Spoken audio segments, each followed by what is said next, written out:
اب یہاں دیکھیے ایک رول دیا جا رہا ہے جو پازیٹیو ہے، یا ایھا الذین آمنوا قوا انفسکم واہلیکم نارا، اہل ایمان بچاؤ اپنے اہل و عیال کو، اپنے آپ کو بھی اہل و عیال کو بھی آگ سے۔ یہ پازیٹیو رول ہے۔ تم اگر یہ سمجھتے ہو کہ تم صرف بچوں کے لیے خوراک فراہم کرنے کے ذمہ دار ہو تو تمہارا بہت غلط خیال ہے۔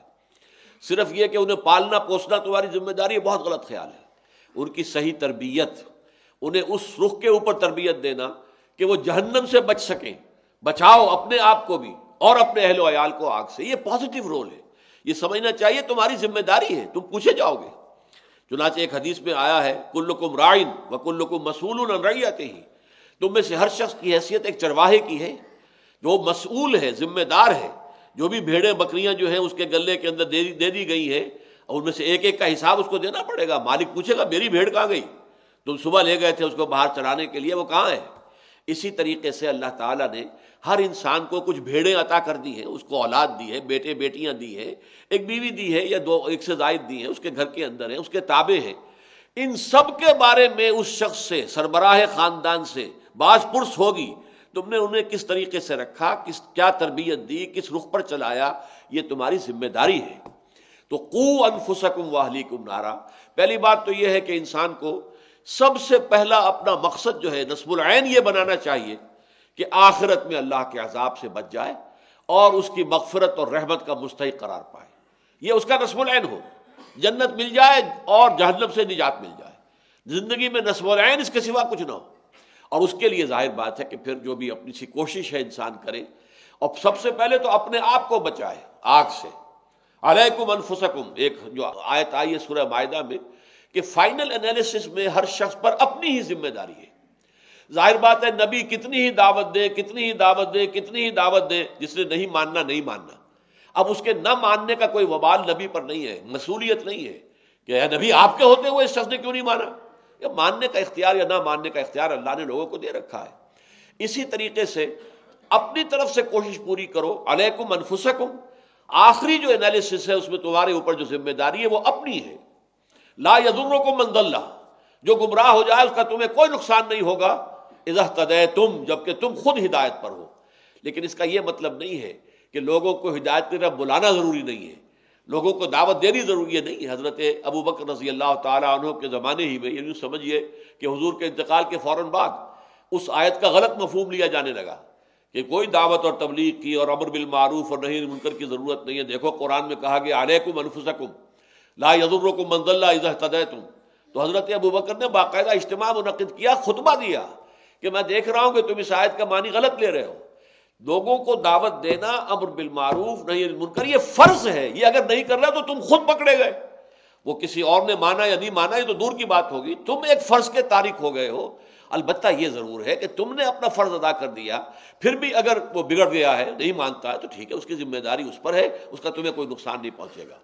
لیکن یہ پازیٹیو رول قوا انفسکم، یہی وجہ ہے کہ حضور اکثر خطبوں میں فرماتے تھے کہ اوصیکم و نفسی بتقوی اللہ، لوگوں میں تمہیں بھی وصیت کرتا ہوں اور اپنے نفس کو بھی اللہ کا تقوی اختیار کر۔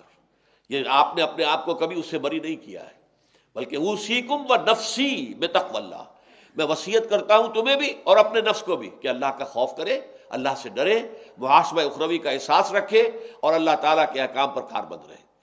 اسی طریقے سے پھر یہ جو آگ سے بچنے کی جد و جہد ہے، بڑے فطری انداز میں اپنے آپ کو بچاؤ، and next to yourself your family.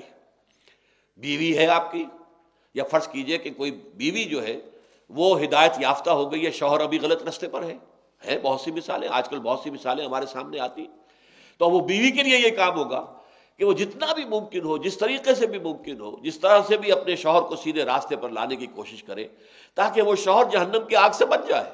لہذا یہ کہ اپنے ذات سے نکلنے کے بعد فوراً اپنے زوج یا زوجہ کو اور پھر اپنے جو بچے ہیں ان کو بچانے کی فکر کرو۔ اس کے بعد آتا ہے کہ پھر انسان جو ہے اپنے قرابت داروں کی طرف متوجہ ہوگا، رشتہ داروں کی طرف جائے گا، پھر یہ ہے کہ اپنے پڑوسیوں کی دعوت دی جائے گی، پھر یہ کہ پوری نوع انسانی کو دعوت دی جائے گی۔ لیکن دعوت کیا ہے؟ قوا انفسکم واہلیکم نارا۔ یہی وجہ ہے کہ تمام انبیاء کرام کی جو دعوت ہے اس کا نقطہ آغاز انذار آخرت ہے۔ یا ایھا المدثر قم فانذر وربک فکبر. اور حضور کا تو یہ تعامل تھا کہ آپ اپنے قریب ترین جو خواتین تھیں رشتہ دار ان کو لے کر بیٹھتے تھے اور آپ فرماتے تھے یا فاطمہ بنت محمد انقذی نفسک من النار فانی لا املک لک من اللہ شیئا. اے فاطمہ محمد کی لخت جگر نور چشم، اپنے آپ کو آگ سے بچانے کی فکر کرو، اس لیے کہ اللہ کے ہاں مجھے کوئی اختیار تمہارے بارے میں حاصل نہیں ہوگا، اختیار اللہ کا ہوگا اور ان کے سامنے تیرے عمل ہوں گے جو سامنے پیش آئیں گے. یا صفیہ تو عمت و رسول اللہ، اے صفیہ اللہ کے رسول کی پھپھی حضرت حمزہ کی ہمشیرہ، انقذی نفسک من النار، بچاؤ اپنے آپ کو، نکالو آگ سے. فإنی لا املک لک من اللہ شیئا، اس لیے کہ میں قیامت میں اللہ تعالیٰ کے ہاں آخرت میں تمہارے کام نہیں آ سکوں گا، مجھے کوئی اختیار حاصل نہیں ہوگا. تو یا ایھا الذین آمنوا قوا انفسکم واہلیکم نارا. اب اس نار کی شدت کو بیان کرنے کے لیے فرمایا وقودھا الناس والحجارہ، اس کا ایندھن بنیں گے انسان بھی اور پتھر بھی. انسان تو بنیں گے ہی، جہنمی جو ہوں گے مشرک ہوں گے، کافر ہوں گے، برے اعمال والے ہوں گے. وہ مسلمان تھے لیکن یہ کہ ان کے برے اعمال کا پلڑا جو ہے بھاری ہے تو جہنم میں تو جائیں گے. البتہ اگر دل میں ایمان ہے، واقعی حقیقی یقین والا ایمان کسی درجے میں بھی ہے، تو پھر وہ اپنے گناہوں کے مقدار کے مطابق سزا پا کر وہاں سے نکال لیے جائیں گے، لیکن ایک دفعہ تو جانا ہوگا. اس حوالے سے فرمایا وہ آگ کیسی ہے کہ اس کا ایندھن انسان بھی بنیں گے، پتھر بھی. پتھر کا یوں ہو سکتا ہے، اس کے دو مفہوم ہو سکتے ہیں. ایک تو یہ کہ وہ آگ کے جس کا ایندھن پتھر ہو اس کی شدت کا کیا عالم ہوگا. جیسے آپ کو معلوم ہے کہ ایک کوئلہ ہمارے ہاں لکڑیوں سے بنتا تھا اور ایک وہ جو پتھر والا کوئلہ آتا ہے اس کی جو حدت ہوتی تھی، اس کے اندر جس قدر تمازت ہوتی تھی اس کا آپ اندازہ نہیں کر سکتے. پھر اس میں ایک رخ یہ بھی ہے کہ یہ جو اصل مخاطب تھے قرآن مجید کے اولین، تو وہ بتوں کو پوچھتے تھے، وہ پتھروں سے بنے ہوئے تھے، کہ جب تمہیں جھونکا جائے گا اس جہنم میں تو تمہارے ان بتوں کو بھی جھونکا جائے گا، وہ بھی جلیں گے، تاکہ تمہاری حسرت میں اضافہ ہو جائے کہ ہم انہیں معبود سمجھتے رہے، ہم ان کے سامنے متھے ٹیکتے رہے اور یہ بھی ہمارے ساتھ اسی جہنم کی آگ کے اندر جل رہے ہیں.